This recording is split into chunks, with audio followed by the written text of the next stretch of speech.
I never thought a quiet Sunday afternoon could turn into something straight out of an action movie. There I was, standing in my driveway, coffee in hand, basking in the small victory of finally having a free weekend without HOA drama. My Dodge Challenger gleamed in the sunlight, pristine as ever. I had polished it the night before, as if the car somehow deserved its own spa day. It was more than just a car. It was my pride, my little rebellion against the mundanity of suburban life. And that's when I noticed him, HOA Karen's kid. Now, I've known Karen for years. She's the kind of person who treats the HOA like the United Nations and herself like its Secretary General. Everything from the length of your grass to the color of your mailbox has to meet her approval. But her son, he was another breed entirely, reckless, audacious, and clearly immune to the concept of rules. I watched him loiter at the edge of my driveway like a cat circling a freshly opened can of tuna. He was trying way too hard not to be noticed. I laughed under my breath. "Relax, kid," I muttered. "You can't just sneak up and claim other people's toys." I turned back to my coffee, took a sip, and for a moment everything felt normal. Birds chirped. The sun sparkled off the Challenger's hood. The street was quiet. It was the kind of calm that makes you forget just how unpredictable life can be in a neighborhood where HOA meetings are basically battlefields. And then it happened. I heard the faint growl of an engine. At first I thought maybe a neighbor had started their car. But the sound grew louder, sharper, more aggressive. My coffee froze midair as I turned. My eyes widened. My Challenger was moving. Slowly at first, like someone was carefully rolling it away. And then, with horrifying clarity, I realized it wasn't just moving, it was being stolen. I dropped the coffee cup. It shattered against the driveway, shattering my calm along with it. "No, no, no," I shouted, sprinting toward the car. But it was already too late. HOA Karen's kid was behind the wheel, grinning like he had just unlocked the cheat code to suburban chaos. Neighbors began to notice. Some peeked over fences. Some started filming with their phones. One old lady shouted, "Is that your car, honey?" I barely had time to nod before adrenaline took over, and I was running down the street after him, heart hammering in my chest. "Hey, stop, that's my car," I yelled, waving my arms like a man possessed. He didn't even glance at me. Of course he didn't, he was too busy reveling in the chaos. And me? I was running as fast as my sneakers could carry me, weaving through startled pedestrians, dodging mailboxes, and cursing the day I ever parked my Challenger within reach of the local menace known as Karen's offspring. Somewhere along the way, a neighbor's dog joined the chase, barking like it had been recruited for a high-stakes heist movie. Another neighbor leaned out of her second-story window, shaking her cane at me. "It's not polite to shout at children," she yelled. Polite? I barely had time to breathe. As the Challenger rounded the corner, disappearing from sight, panic settled in my chest like a heavy stone. I slowed for a second, trying to catch my breath, only to realize I had no idea where he was going. The kid had probably never even driven a car before, which made the situation infinitely more terrifying. Every muscle in my body tensed as I debated my next move. Call 911, chase him on foot, try to ram him with my own truck. My brain was on fire with possibilities, none of them particularly safe. And then, just as my panic reached a fever pitch, I heard it. The unmistakable, almost cinematic sound of a helicopter overhead. My eyes shot upward, searching the sky. A spotlight was cutting through the afternoon sun, circling the neighborhood like a predator. And in that instant, I knew, whatever just started in my driveway was about to turn into a full-blown, live-action spectacle. I swallowed hard, my adrenaline still screaming. My Challenger was gone. HOA Karen's kid had vanished down the street.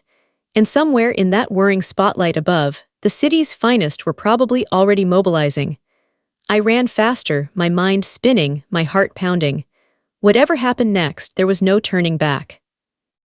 Sunday had officially gone off the rails. I didn't even think, I just ran. My sneakers pounded against the pavement as I tried to close the gap between me and my stolen Challenger. Every step felt like it was part of some ridiculous action movie, except this wasn't Hollywood, and I was Tom Cruise. I was a suburban homeowner in sneakers, chasing a kid who had somehow decided my Dodge Challenger was his Sunday joyride. I fumbled for my phone with trembling hands and dialed 911. The operator's calm voice was the exact opposite of my own rising panic. 911, what's your emergency? She asked. Calm, so calm it was maddening. My car, it's being stolen. I practically shouted into the receiver, dodging a trash can that rolled into my path. HOA Karen's son, he's driving it. He doesn't even know how to handle a car, and he's going, oh God, he's going fast. There was a brief pause on the line. Sir, please stay safe.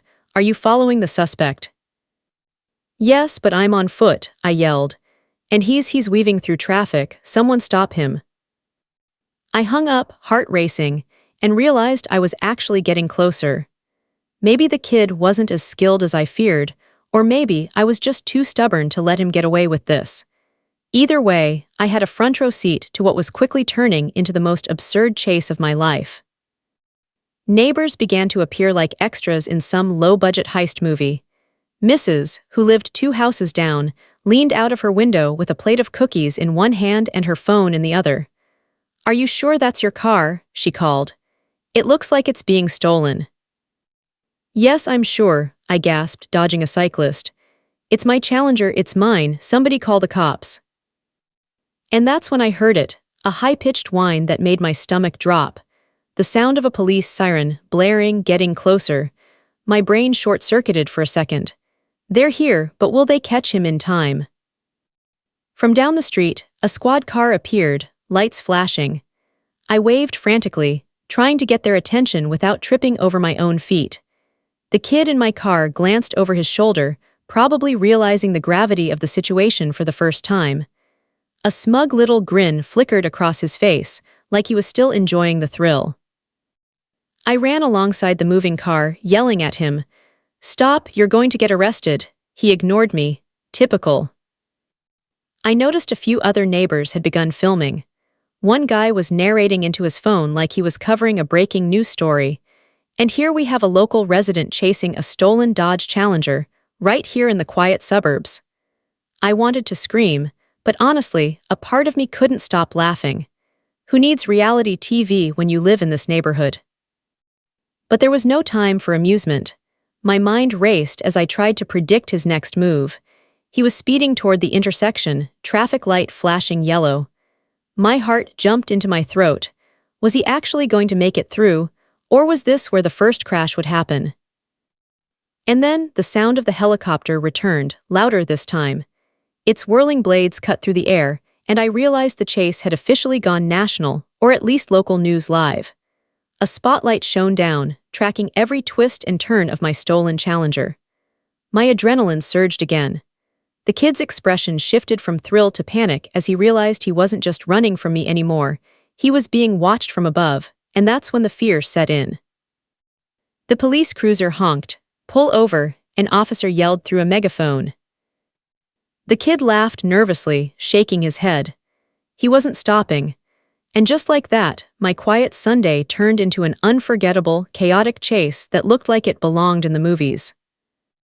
I kept running, my lungs burning, sweat soaking my shirt, adrenaline turning every second into a lifetime. My Challenger was just a few blocks away now, weaving dangerously between parked cars. And somewhere above, the helicopter circled like a hawk, ready to make its move. I realized then, in a moment of dark humor, that I should probably be terrified. But instead, I couldn't stop thinking about how HOA Karen would react when she realized her precious little rule-breaking angel had gone full-on grand theft auto in my driveway. And just as I rounded the next corner, I heard it again, the unmistakable whirring of the helicopter blades, closer, louder, almost like the universe itself was holding its breath. I didn't know it yet, but that moment would change everything. My car, my neighborhood, and my Sunday afternoon would never be the same. I rounded the corner, my lungs screaming, my legs shaking, and my brain simultaneously wondering if I was about to pass out, and if I should have skipped leg day for just one more month. But there was no time to think. My Dodge Challenger was still in motion, and HOA Karen's son was driving like he thought he was auditioning for Fast and Furious. Suburban Edition. Cars swerved to avoid him. A shopping cart clattered into the curb. I dodged a mailbox that had been knocked loose from someone's lawn. Every instinct screamed at me to stop, but I couldn't. Not now. This was my car, my pride and joy. And it was hurtling down my quiet street, now transformed into a scene straight out of a chaotic car chase movie. I spotted the police cruiser a few yards behind him, sirens screaming. The officer leaned out, yelling, "Pull over now, you're endangering lives." The kid just laughed, glancing back with a wild grin. It was terrifying, sure, but also a little ridiculous. I could practically hear HOA Karen somewhere muttering, "My son is innocent. He's just misunderstood."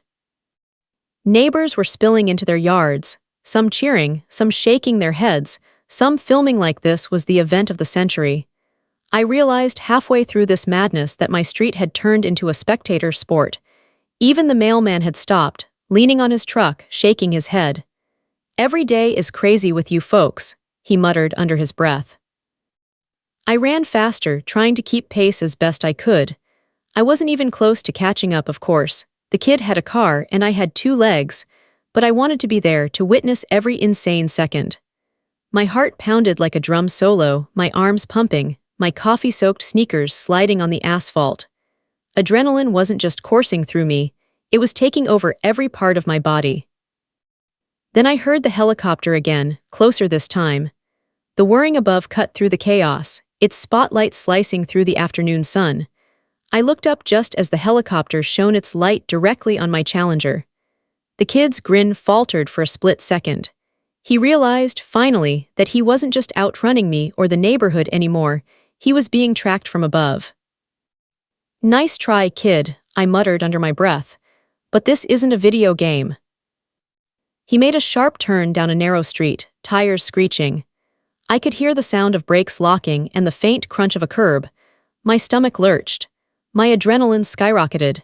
Every twist and turn made me fear that this Sunday, this perfectly ordinary Sunday, would end in disaster. The officer in the cruiser coordinated over the radio with a calmness "We've got visual. Keep the distance. Don't engage recklessly. Helicopters tracking. Prepare for tactical stop." I slowed slightly to catch my breath but kept my eyes locked on the moving Challenger. My mind raced. How had this escalated so quickly? Just a few minutes ago, I was sipping coffee and enjoying the quiet. Now, I was witnessing a high-speed chase on my street, involving my car, a reckless teenager, the police, and a helicopter. Then came a moment of absurd clarity. I realized I was narrating this to myself like I was reporting live. "Look at him go. He's weaving through parked cars like a maniac," I muttered, and somehow that made me laugh, even as my chest burned. The kid took another sharp turn, narrowly missing a parked SUV. The tires screamed, sparks flew from the curb, and I felt a sick thrill in my stomach. It was terrifying, yes, but also mesmerizing. My Dodge Challenger, my beautiful, perfect car, was being treated like a stunt car in some low-budget blockbuster.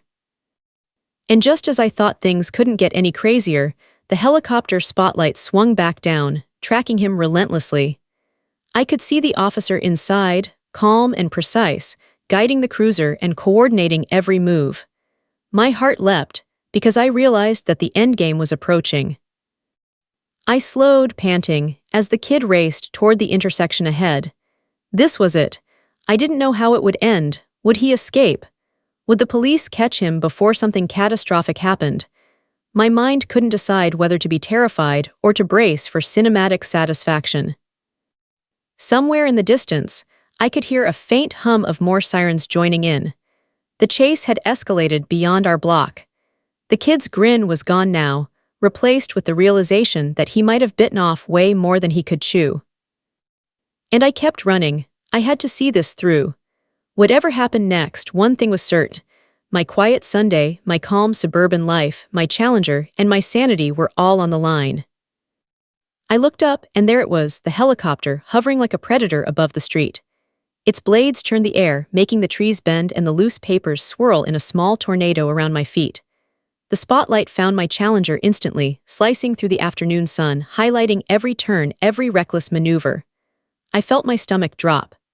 This was no longer just a neighborhood chaos.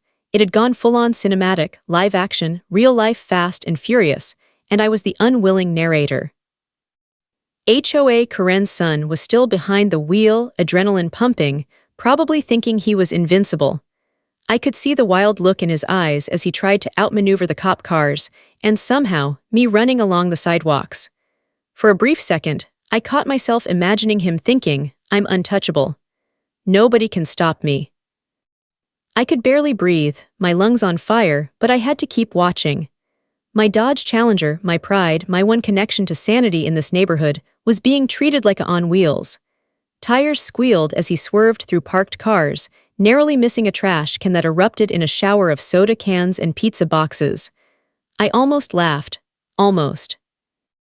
And then I heard it, the officer in the cruiser coordinating with the helicopter over the radio. Calm, precise, terrifyingly methodical. Suspect approaching the intersection. Keep visual, tactical, stop ready. Do not engage recklessly. I slowed just enough to catch my breath, leaning against a lamppost, but my eyes never left the Challenger. My heart was pounding in my ears, and every nerve in my body screamed at me, this could end badly. But the adrenaline was addictive, almost thrilling. I couldn't look away. Neighbors had gathered along the streets, some cheering, some filming. Mrs. was still holding that plate of cookies, shaking her head as if she couldn't believe her eyes. I've lived here 20 years, she muttered to herself, and I've never seen anything like this. I wanted to shout back, neither have I, Mrs., neither have I, but I didn't have the breath. The helicopter's spotlight followed every twist of the road, highlighting the kid's mistakes before he even realized them. A wrong turn, a close call with a parked SUV, a sudden skid near a curb, each one tracked from above. It was terrifying and mesmerizing. I realized that this chase had become not just about my car, but about survival, skill, and sheer luck. Then came the moment that froze me in place. The Challenger took a sharp turn too fast. Tires squealed and sparks flew from the rims, scraping the curb. My stomach lurched, thinking of every disaster scenario. A crash, a flipped car, someone getting hurt. But somehow he recovered, weaving the car through a tight alley like some kind of reckless magician. I could hear the helicopter pilot speaking calmly over the radio, guiding the cops on the ground. Suspects moving north, spike strips in place. Maintain visual. My heart jumped. Spike strips, that meant the endgame was near. This wasn't just a wild joyride anymore, it was about to get real. And then I saw it, the moment that made me stop in my tracks. The kid looked up, probably realizing for the first time that he wasn't just being chased by a few cop cars. He was being watched, tracked, and contained. The helicopter hovered, engines roaring, the spotlight burning into him. Fear replaced the thrill in his eyes. I couldn't help thinking about HOA Karen, packing her porch somewhere, probably shrieking instructions in a mix of panic and denial. My baby would never, he's a good boy. I muttered to myself, yeah, Karen, good luck with that explanation. The street narrowed ahead, a dead end. The police cars were positioning themselves. Spike strips were set. My heart pounded so hard it was almost painful. My Dodge Challenger was inches away from disaster or capture. I had no idea what would happen next, but I knew one thing for certain. I wasn't going to forget this Sunday for the rest of my life. And just as I braced for impact, the helicopter blades churned overhead, a spinning god of justice, ready to intervene. I took a shaky breath, my legs trembling, and whispered to myself, hold on, baby, we're almost there. By the time I reached the next street, it was clear this chase had become the neighborhood event of the century. People were spilling out of their houses like ants, phones in hand, narrating the chaos lived to anyone who would watch. My Dodge Challenger, my poor, beautiful Challenger, was now the star of a real-life spectacle. And HOA Karen's son, well, he was the villain in everyone's story. I slowed for a moment to catch my breath, leaning against a mailbox and wiping the sweat from my brow. The helicopter was closer now, its spotlight cutting through the afternoon sun, tracking every reckless turn the kid took. It was terrifying and surreal all at once. Every hair on my arm stood on end. Mrs. Two Houses Down had now pulled out her lawn chair, offering commentary like she was hosting a news show. "Look at him go, he's weaving through the street like he owns it. Somebody get a camera crew." I couldn't help but snort. This was my life now. My quiet Sunday, my pristine car, had turned into an episode of Cops, Suburbia edition. I checked my phone. Local news stations were already covering the chase live. A helicopter from the media was circling somewhere above, adding their own chaos to the mix. One reporter's voice blared through the speakers of a megaphone. "We have live coverage of a high-speed chase through neighborhood name. A stolen Dodge Challenger is involved." I muttered to myself, "Perfect. Just perfect. This will be on every news feed by dinner." The kid didn't seem to notice any of it. He was focused on the road ahead, weaving dangerously between parked cars, narrowly missing a trash bin that exploded in a shower of garbage as he screeched past. Every turn made my stomach drop. I could almost see the headlines forming in my mind. "Teenage joyride ends in disaster in quiet suburban neighborhood." I realized then that the police weren't just trying to catch him, they were trying to corral him safely. The helicopter coordinated with the officers on the ground, radio chatter crisp and methodical. "Suspect approaching the cul-de-sac, spike strips ready, maintain visual, do not engage recklessly." I swallowed hard. Spike strips. That meant the takedown was imminent. I jogged alongside the street, trying to stay in view without getting in the way. My chest burned, my legs screamed, but I couldn't stop. Every second felt like a lifetime. The kid was pushing the car faster, cornering recklessly, and the helicopter was right on top of him, its spotlight a constant reminder that there was no escape. Some neighbors were cheering, others filming, and a few were standing frozen, mouths open. I realized I had become part of a live-action suburban drama that no one would ever forget. I muttered under my breath, "If Karen sees this, she's going to die." And I wasn't wrong. I could practically see her packing her porch somewhere, flailing and muttering something about her innocent angel and how the HOA rules didn't prepare her for this kind of behavior. The kid rounded another corner, tires screeching, narrowly avoiding a parked SUV. I winced, thinking about the potential carnage, but somehow he kept control. For a terrifying moment, it seemed like he might actually escape. And then I saw it, the moment that would change everything. Ahead, the street narrowed into a dead end. Police cars were in position, spike strips laid across the asphalt. The helicopter hovered, its spotlight locked on the Challenger, engines roaring like a beast. My heart leapt into my throat. This was it. There was no way out. I slowed, leaning against a tree, unable to tear my eyes away from the scene. Every muscle in my body tensed as I anticipated what was coming. The kid's wild grin had vanished. Fear was finally there, mirrored in every jerky movement of the car. And above, the helicopter seemed to hang in the air like a judge ready to pass sentence. Somewhere, a neighbor whispered to another, "This is insane. I can't believe it's happening in our neighborhood." I nodded silently, though I barely had time to think. This Sunday had officially gone off the rails. I realized then, for the first time in my life, that I was witnessing the exact moment when recklessness meets reality. And if I thought the chaos had peaked before, I had no idea just how intense the next few minutes would be. The street narrowed to a dead end, and suddenly everything felt like it was moving in slow motion. The Challenger skidded slightly as the tires hit the spike strips laid across the asphalt. Sparks flew from the rims, and I felt my chest tighten. My car, my beautiful, perfect car, was finally being stopped, but I couldn't breathe a sigh of relief just yet. Not until it was over. The helicopter hovered above like some all-seeing god, its spotlight burning down on the car, illuminating every frantic movement. I could hear the roar of its engines, mixed with the screeching tires and my own pounding heartbeat. The kid's grin had completely vanished. Fear replaced thrill. He was realizing, far too late, that he had been outmatched at every turn. The police cruiser edged closer, tires crunching on the gravel, lights flashing. Officers shouted through megaphones, commanding him to put the car in park, to stop, to surrender. The kid fumbled with the gear shift, panic making every movement jerky and desperate. I almost felt sorry for him, almost, but then I remembered my Challenger. My beautiful car that had been stolen in a moment of recklessness. Sympathy wasn't on the agenda. I found a spot behind a tree to catch my breath, my hands gripping it like a lifeline. The adrenaline was still surging, and my legs were shaking, but I couldn't stop watching. This was it, the climax of the most insane Sunday in my life. The kid finally slammed the car into park, the engine whining as it came to a complete halt. Officers moved in swiftly, opening doors, guiding him out, and cuffing him before he could think about doing anything else. I could see the fear in his eyes, the realization that the thrill ride was over.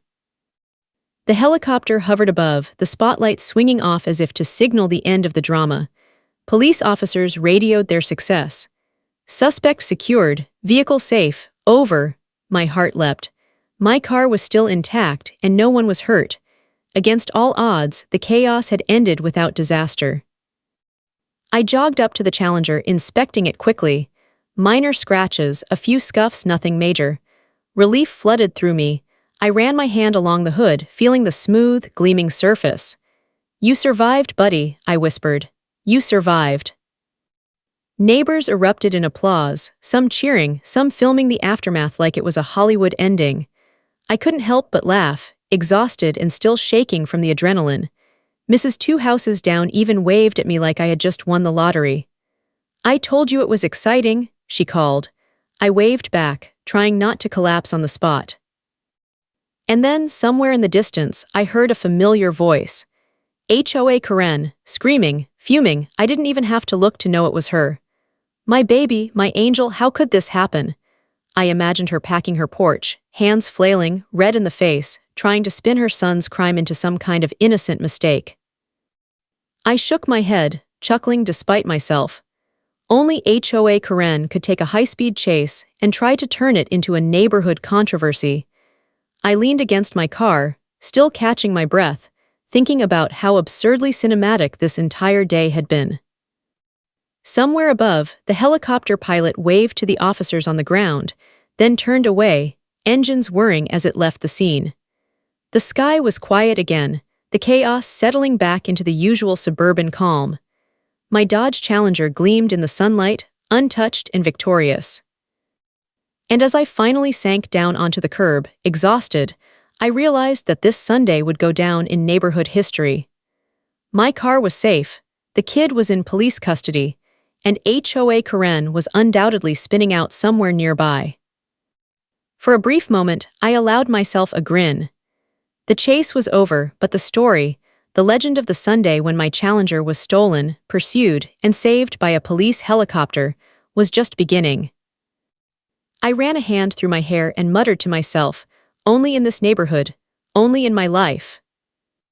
By the time I finally caught my breath, the neighborhood had transformed into a chaotic mix of curiosity, gossip, and post-chase analysis.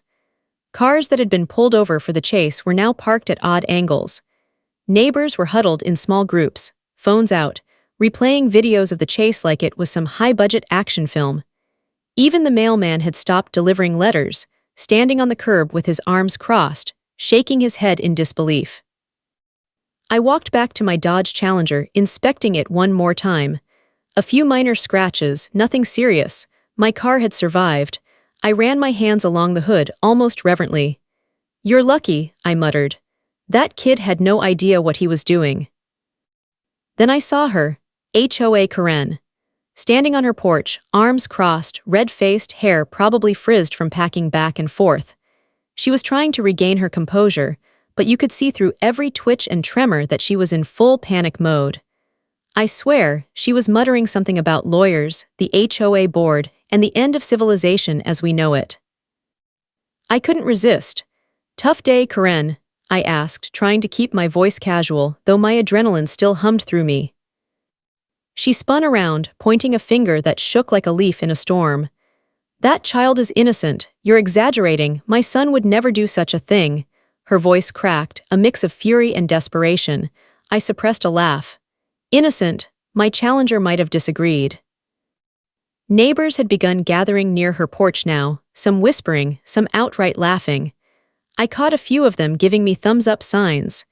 The chase was over, but the social fallout was only beginning. The story had already spread like wildfire through the street. My little Dodge Challenger had made me a suburban legend.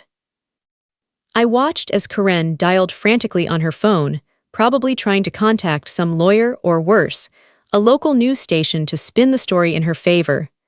I muttered under my breath, "Good luck with that." I didn't think even a PR team could make this sound innocent. Meanwhile, her son was being escorted down the street by police, still handcuffed, looking sheepish and terrified.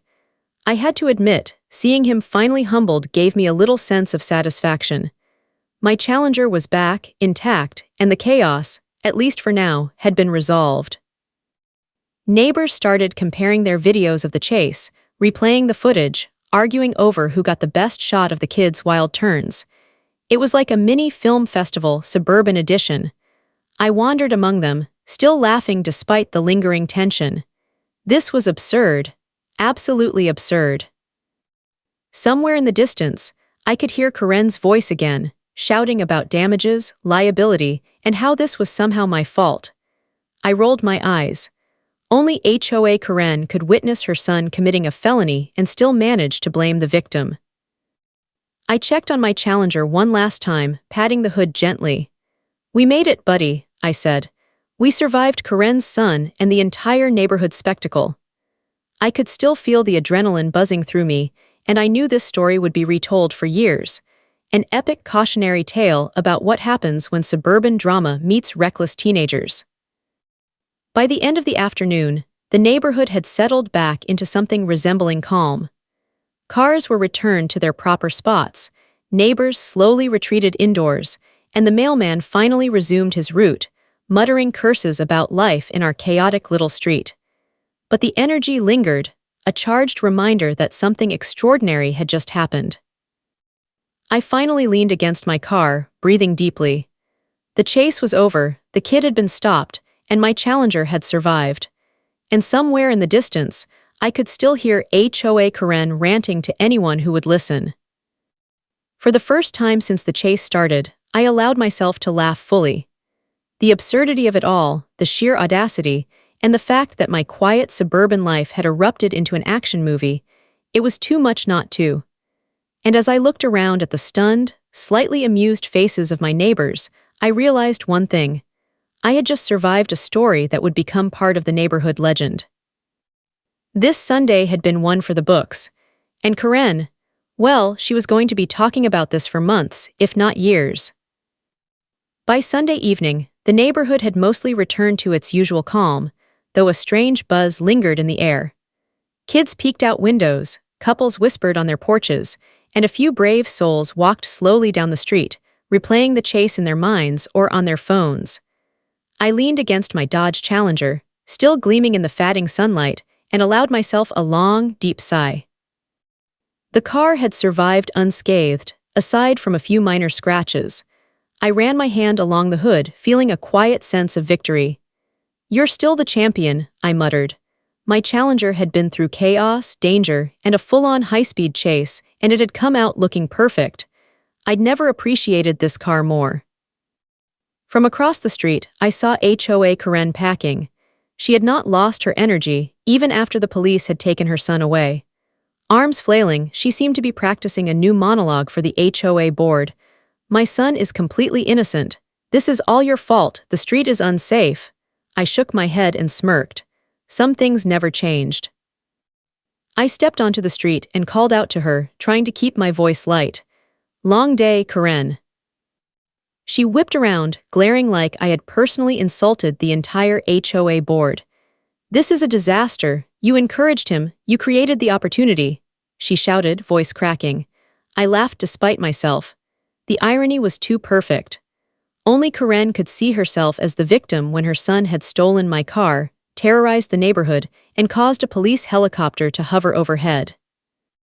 I glanced down the street. Neighbors were slowly emerging again, murmuring excitedly. Some were congratulating me, others were replaying clips of the chase on their phones. One kid even ran up and said, "You're famous now, that was insane," I grinned. "Yeah, thanks," I said, "but I'm famous for surviving Karen's son, not for street racing." Karen's son had been taken away in the police cruiser. I didn't know what kind of punishment awaited him, but watching him humbled and terrified gave me a sense of satisfaction I didn't think suburban drama could offer. I whispered to myself, "Lesson learned, kid. Don't mess with the Challenger." I turned back to my car, running my hands over the smooth hood. It had been a day of chaos, fear, and adrenaline, but it was also a day of triumph. My car was safe, my sanity mostly intact, and the neighborhood had survived one of the wildest Sundays in history. And HOA Karen, well, she was still talking, packing, muttering to herself, probably plotting her next dramatic move. I couldn't help but chuckle. Only she could witness a high-speed chase caused by her son and still think she had been wronged. By the time night fell, the street had quieted. The lights from the houses reflected off my Challenger's polished surface. I sat on the curb for a moment, thinking about the absurdity of it all. A stolen car, a helicopter, police coordination, and an entire neighborhood turned into a spectator sport, all in the name of suburban chaos. I realized, as I leaned back and looked at the sky, that this was one of those stories that would never be forgotten. Neighbors would talk about it for years, retelling it with embellishments, laughter, and disbelief. "Remember the Sunday when Karen's kid stole the Challenger?" they'd say, and I'd just smile. I ran my hands down the side of my car one last time. "We made it," I whispered. "Through chaos, through terror, through Karen's drama, we survived." With a final glance at the street, at the neighbors still whispering and laughing about the day's events, I climbed into my car. I started the engine, the familiar roar echoing down the quiet street, and I knew things were back to normal, or at least as normal as life in this neighborhood could ever be. As I drove off slowly, headlights cutting through the evening, I couldn't help but think. Maybe this Sunday had been the perfect reminder that sometimes life throws chaos your way. And if you survive it with your car, your sanity, and a little humor, you come out stronger, wiser, and just a little famous in your own suburban legend. And as for HOA Karen, well, let's just say I have a feeling she'll be plotting her revenge long before the next HOA meeting. But for now, the Challenger is safe, and I have the perfect story to tell. Every HOA has a story on HOA headaches. You'll hear the ones they tried to bury. Subscribe today.